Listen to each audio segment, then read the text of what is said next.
Jamais, non. Jamais. Ah non, non, non, jamais. Jamais. Non, mais je me bagarre beaucoup pour qu'on lui foute la paix.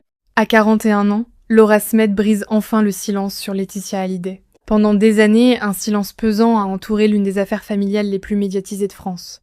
Depuis la disparition de Johnny Hallyday, les tensions entre ses proches ont alimenté les journaux, les plateaux de télévision et les conversations du grand public. Mais aujourd'hui, une nouvelle parole vient bouleverser l'histoire. À 41 ans, Laura Smet décide enfin de raconter sa version des faits. Derrière les gros titres et les batailles judiciaires, il y a avant tout une fille qui a perdu son père, une fille qui a grandi sous les projecteurs, mais qui affirme avoir vécu certaines blessures loin des caméras. Pendant longtemps, Laura a choisi la discrétion. Elle s'est exprimée avec prudence, évitant souvent d'alimenter les polémiques. Pourtant, certains événements semblent l'avoir poussée à revenir sur cette période qui a profondément marqué sa vie. Tout commence en décembre 2017 avec la disparition de Johnny Hallyday. La France entière est sous le choc. Des millions de personnes rendent hommage à celui qui était considéré comme l'une des plus grandes légendes de la chanson française.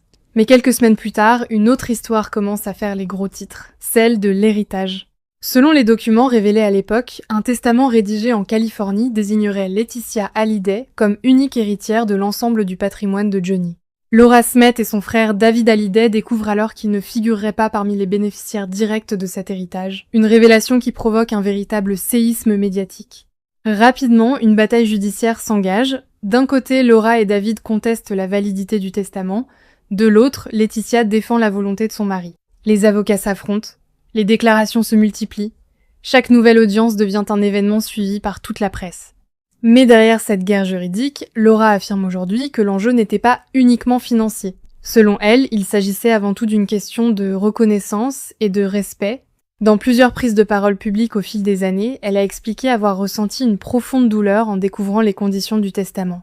Pour beaucoup d'observateurs, cette affaire dépasse largement le simple cadre d'un héritage. Elle révèle les fractures d'une famille complexe, construite au fil des années, entre différentes générations, différentes histoires et différentes sensibilités. Ce qui intrigue particulièrement aujourd'hui, c'est la manière dont Laura revient sur cette période. Son discours semble moins centré sur le conflit que sur les conséquences humaines de cette épreuve. Elle évoque les blessures invisibles, les incompréhensions et le poids psychologique qu'une telle exposition médiatique peut représenter. Car pendant plusieurs années, chacun de ces gestes était observé. Chaque déclaration faisait l'objet d'analyses. Les réseaux sociaux amplifiaient encore davantage les débats. Pour certains, Laura incarnait une fille cherchant justice. Pour d'autres, elle participait à une guerre familiale qui aurait dû rester privée.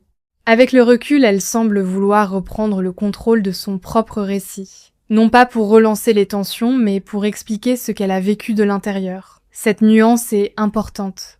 Car après des années de polémique, le public découvre une parole plus personnelle, plus intime, parfois même plus fragile. Au fil du temps, les procédures judiciaires ont fini par déboucher sur un accord entre les différentes parties. Cet accord a permis de mettre officiellement fin à plusieurs années d'affrontements devant les tribunaux. Pourtant, même lorsque les dossiers se referment juridiquement, certaines blessures mettent beaucoup plus de temps à guérir. Laura évoque également l'impact que cette période a eu sur sa carrière. Être constamment associée à une affaire familiale médiatisée n'est pas sans conséquences. Chaque apparition publique ramenait inévitablement aux mêmes questions. Chaque projet artistique semblait être analysé à travers le prisme du conflit. Et c'est peu être là que se trouve l'aspect le plus surprenant de son témoignage. Au-delà de la bataille judiciaire, elle parle de reconstruction. Comment continuer à avancer lorsque son histoire personnelle devient un sujet national ? Comment retrouver une forme de sérénité après avoir vécu plusieurs années sous une pression permanente ?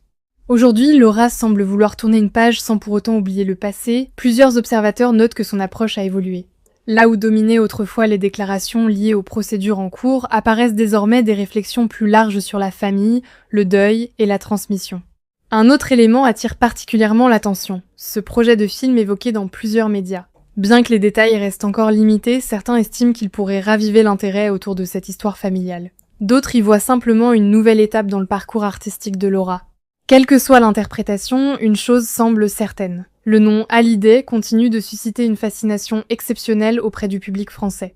Des années après la disparition de Johnny, son héritage culturel reste immense. Et tout ce qui touche à sa famille continue d'intéresser des millions de personnes.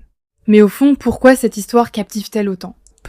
Être parce qu'elle réunit des thèmes universels, l'amour familial, les conflits, le deuil, la loyauté et la recherche de vérité. Derrière les célébrités, chacun peut reconnaître des émotions profondément humaines. Aujourd'hui, Laura Smet ne cherche plus seulement à être entendue. Elle semble surtout vouloir être comprise. Son témoignage ne prétend pas effacer les divergences ni imposer une vérité unique. Il apporte simplement un regard supplémentaire sur une histoire qui a marqué toute une époque.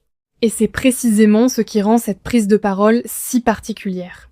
Après des années de silence relatif, après des procédures interminables et après d'innombrables spéculations, Laura choisit enfin de raconter son ressenti avec ses propres mots. La question désormais est simple. Cette nouvelle parole permettra-t-elle réellement de refermer définitivement ce chapitre ? Ou au contraire relancera-t-elle l'intérêt du public pour l'une des affaires familiales les plus emblématiques de ces dernières années ?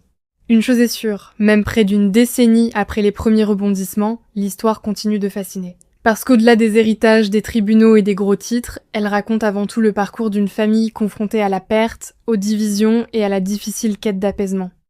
Selon Laetitia Hallyday, toute cette affaire d'héritage a été très douloureuse pour la famille. Après le décès de Johnny Hallyday en 2017, son testament rédigé en Californie prévoyait que l'ensemble de son patrimoine revienne à Laetitia, ainsi qu'à leurs filles Jade et Joy. Cette décision a été contestée par Laura Smet et David Hallyday, qui estimaient avoir été injustement écartés de la succession. Laetitia a toujours soutenu que Johnny avait exprimé sa volonté librement et qu'il n'avait jamais voulu faire du mal à ses aînés. Elle a déclaré que cette bataille judiciaire, très médiatisée, avait aggravé la souffrance liée au deuil et divisé la famille. Après plus de 2 ans de conflit, Laetitia et Laura Smet sont finalement parvenues à un accord définitif en 2020. De son côté, David Hallyday a renoncé à poursuivre les actions judiciaires. Cet accord a permis de mettre fin à une longue guerre familiale et de retrouver une certaine sérénité. Pour Laetitia Hallyday, l'essentiel était de respecter les volontés de Johnny tout en rétablissant la paix au sein de la famille. Elle a affirmé à plusieurs reprises que cette réconciliation était nécessaire pour tourner la page et préserver la mémoire du chanteur. Mais au-delà des procédures et des déclarations publiques, une question continue de diviser les observateurs. Cette guerre familiale aurait-elle pu être évitée ? Pendant des années, les proches de Johnny Hallyday ont donné des versions parfois très différentes des événements. Chacun affirme avoir agi selon ses convictions, chacun estime avoir défendu ce qui lui semblait juste.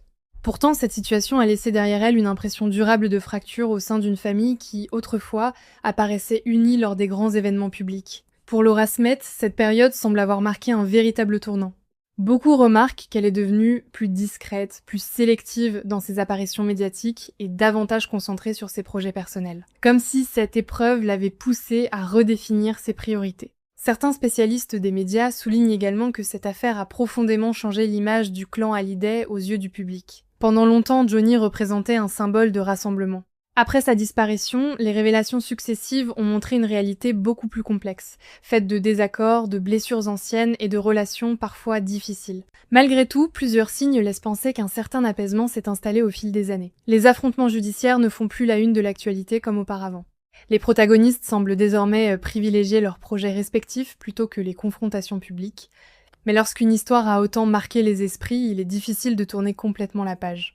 Pensez-vous que Laura Smet a eu raison de briser le silence après toutes ces années ? Dites-nous votre avis dans les commentaires et n'oubliez pas de vous abonner pour ne manquer aucune de nos prochaines enquêtes.